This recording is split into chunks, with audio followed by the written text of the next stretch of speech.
এই তরকা রেসিপিটা হচ্ছে আমার মতো যারা কুঁড়ে মানুষ খুব তাড়াতাড়ি রান্না করতে চায় তাদের জন্য। প্রথমে আমি পেঁয়াজ ভেজে নিচ্ছি, হলুদ আর নুন দিয়ে নিচ্ছি। এবার অনেকে বলবে কড়ার মধ্যে তো কী সব ছিল। আমি বললাম প্রথমেই আমি হলাম কুঁড়ে মানুষ। ওই যে সকালবেলা রান্না করেছিলাম, আলু ভেজেছিলাম, তাই জন্য আর ওটাকে না ধুয়ে ওর মধ্যেই করে নিচ্ছি। এর বাইরে কিন্তু কিচ্ছু নেই। প্রথমে এটাকে ভেজে আমি কিন্তু তুলে নিচ্ছি।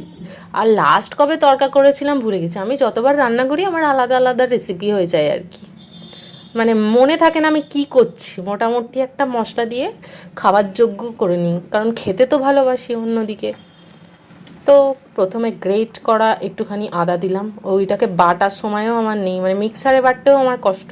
যাই হোক, তেলের মধ্যে নুন, হলুদ, ধনে, জিরে আর এই দিচ্ছি হচ্ছে হ্যান্ডমেড একটা মশলা, যেটা বানিয়ে রাখলে সব তরকারিতেই একটা সুন্দর টেস্ট চলে আসে। তারপর আবারও একবার একটু টমেটো দিচ্ছি।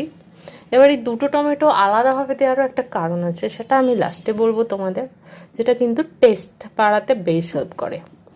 আর অনেকগুলো লঙ্কা কুচি, যেহেতু আমার বর প্রচুর লঙ্কা খায় তাই জন্য একটু সব ঝাল ঝাল করতে হয়। গেল রে, ডিমটা দিলাম, একটু পড়ে গেল। যাই হোক, কোনো অসুবিধে নেই, কারণ আমি তো ধুয়ে নিয়েছিলাম অলরেডি। দুটো ডিম দিচ্ছি, যদিও তিনটে ডিম দিলে ভালো হতো, কিন্তু আমি পরিমাণটা বুঝতে পারিনি। ওই যে বললাম লাস্ট কবে তরকা বানিয়েছিলাম ভুলে গেছি।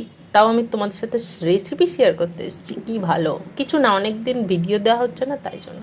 আর এদিকে এটাকে আমি 3টে সিটি দিয়ে রেখে দিয়েছি। আবার একটু হলুদ দিচ্ছি, এটারও কোনো কারণ নেই, তরকারিটা একটু হলুদ হলে দেখতে ভালো লাগবে তাই জন্য। তো কিছুক্ষণ নাড়িয়ে নিয়ে দিয়ে দিচ্ছি একটু লঙ্কার গুঁড়ো, যেটা আমি দিই না যদিও সচরাচর, কিন্তু ওই একটু পড়েছিল দিয়ে দিলাম। সাইডে রুটির জন্য জিনিসপত্র রেডি।